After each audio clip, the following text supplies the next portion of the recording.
this video, I'm going to show you guys exactly where your money is actually going on Turo, because I guarantee it's not what you think. After being a power host for over 6 years and having over 100 vehicles on the platform, I've watched Turo change from a 5-star business model to something completely different in 2026. So today I'll be exposing the dangers of Turo, firstly by showing you the profit waterfall of how $100 per day turns into less than $4 per hour. Then I'm going to show you guys the danger zone, the exact point where most hosts get trapped working 24/7 with no way out. And if you stick to the end, I'll show you the exact 3-phase exit strategy I used to double my revenue per car and actually build a real business. Let's dive right into it. So first off, we have expectations and reality, and I call this one the Turo illusion. So a lot of people push Turo as a passive income business model without telling you what you're actually getting into. Now, the expectation, passive income, just list your car and you're good to go. But the reality is that you're going to be dealing with 24/7 calls with people asking questions like how to open the gas cap. You're going to be dealing with insurance claims, smoking fees, and people just doing things to your car that you wouldn't want them to do. $800 to $1,200 per car per month is easy. But in all reality, $25 to $30 days in the slow season after fees is what you'd be looking at, and that's assuming the vehicle gets rented. Now, obviously, this would be for a cheaper economy vehicle. Scale to 10 cars, and you can hire a team. But in all reality, you're not going to be able to travel, you can't attend family events, and the profit margins in Turo are so thin that you're not going to be able to hire a team until you have 20, maybe 30 cars. Versus private rentals, you achieve that profit margin a lot faster and you can scale a lot easier. Now, moving on to what I call the profit waterfall. So this is a rough example of where $100 per day actually goes with Turo. So after Turo's cut, downtime, depreciation, cleaning and maintenance, claims reserve, insurance, the actual profit you're left with is about $15. So at 4 hours per day managing, that's effectively $3.75 per hour. Now, doesn't sound too attractive now, does it? And here are some quick stats. So there's over 340,000 vehicles listed on Turo today, 140,000 active hosts competing, and there's 9% Turo growth, down from 213% in 2021. And currently on the 90 plan, Turo has updated the deductible from $2,500 to $2,750, making it even harder to scale your fleet. When I first started, there were maybe 50 cars in my whole state. Now there's hundreds, if not thousands, and prices are not like they used to be. So obviously there's supply and demand. And if the supply is skyrocketed now and you're having the same slow seasons, no one's making money in the wintertime. And when peak season is here, you're getting less and less per day as Turo grows and more people put vehicles on their fleet. Now, moving on, the dangerous middle zone of Turo. So if you're at 1 to 2 cars, this is side hustle. It's manageable. When I first started Turo back in 2020, I bought my dream car at the time, and I didn't want to drive it often, but I also had my other car, which was a Honda Civic, and I owned it outright. So I didn't want it to just sit and collect dust. So I decided to put it on Turo and try it out. It did great. Rented it a few times in the summertime, spent like $100 on oil changes, and I made a lot of money on it.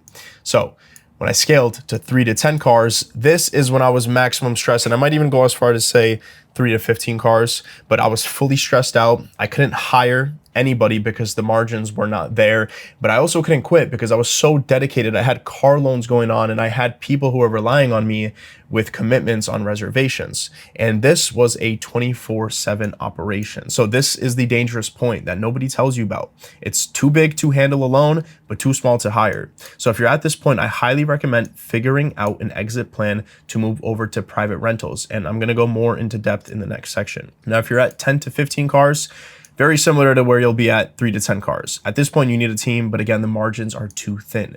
Once you hit 15 or 20 cars, now you might be profitable with a team, but only if you're doing private rentals. Now, you can achieve decent profit margins if you're doing higher end vehicles because you're going to be getting more money out of them. But obviously the majority of Turo hosts are starting out with economy or, lower luxury end vehicles. Now, on top of this, there's 3 hidden things that most hosts are not aware of. Firstly, your insurance will drop you. Your personal auto insurance will cancel your policy if they find out that you're doing Turo. You are driving uninsured between trips. So if God forbid something happens, you are screwed and out of a policy. Number 2, lien holders scan Turo. Now, not every lien holder does this, but there are some lien holders like Ally Financial that are very, very strict and they actively do this daily. So banks like Ally Financial actively scan Turo's database for VINs. They will repossess your car and cancel your loan if they find out that you're using Turo. That's one thing that not many people talk about. Number 3, one claim equals months of profit out the window. A $2,750 deductible on the 90 plan.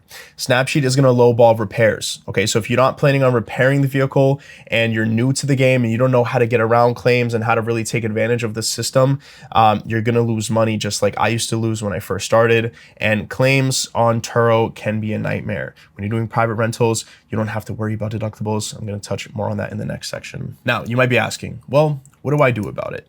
So here is the exit strategy. You want to think like an operator, not a host. A host is going to ask, what car should I buy?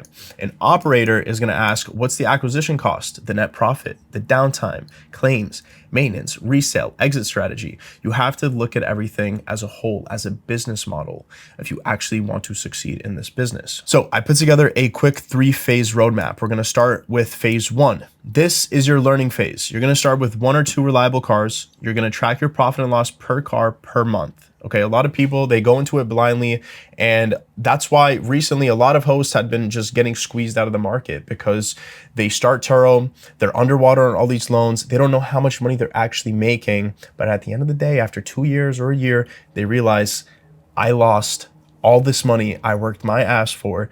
So please, please, please track profit and loss per car per month. You also are going to be learning claims, operations, pricing. You're going to be learning how this business works, and you're going to want to calculate your true hourly rate.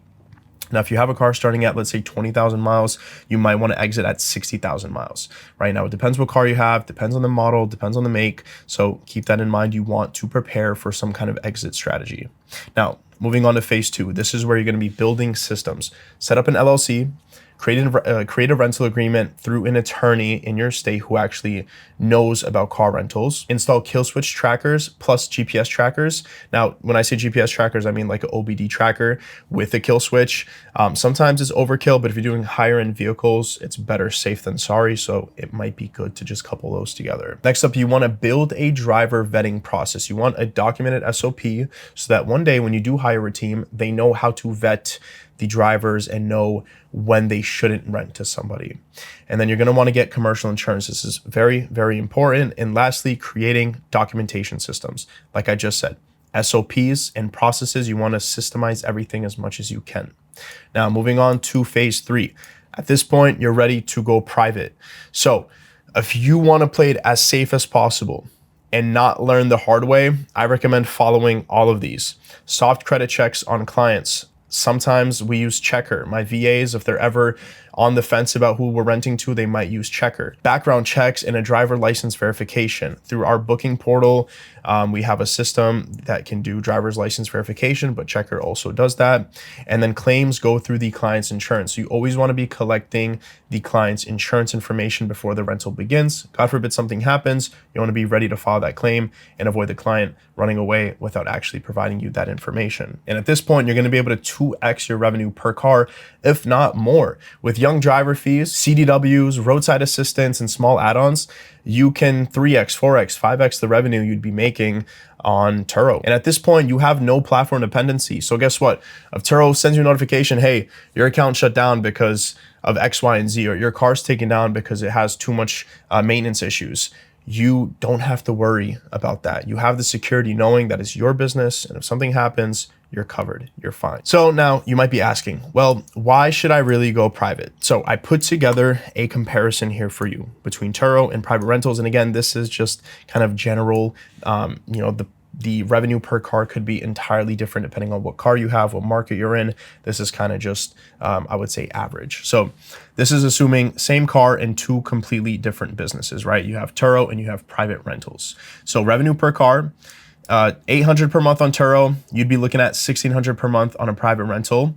When it comes to claims, you are stuck with a $2,750 deductible, assuming The client doesn't want to work with you directly. With private rentals, you go through the client's insurance, you can get diminished value, you can get loss of use, and then you can bill them for the entire repair estimate through a demand letter and the subrogation process. Now, platform dependency with Turo, you are 100% relying on them staying in business and not removing you as a user on their platform.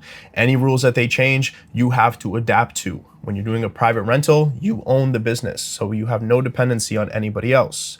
And then as far as cars to hire a team, when you are doing private rentals, you have a higher profit margin, so you can hire a team a lot sooner. On Turo, you'd be looking at about 25 or more cars. Private rentals, between 10 to 12, you can hire your first employee. Insurance risk, personal policy will be canceled if they catch you on Turo.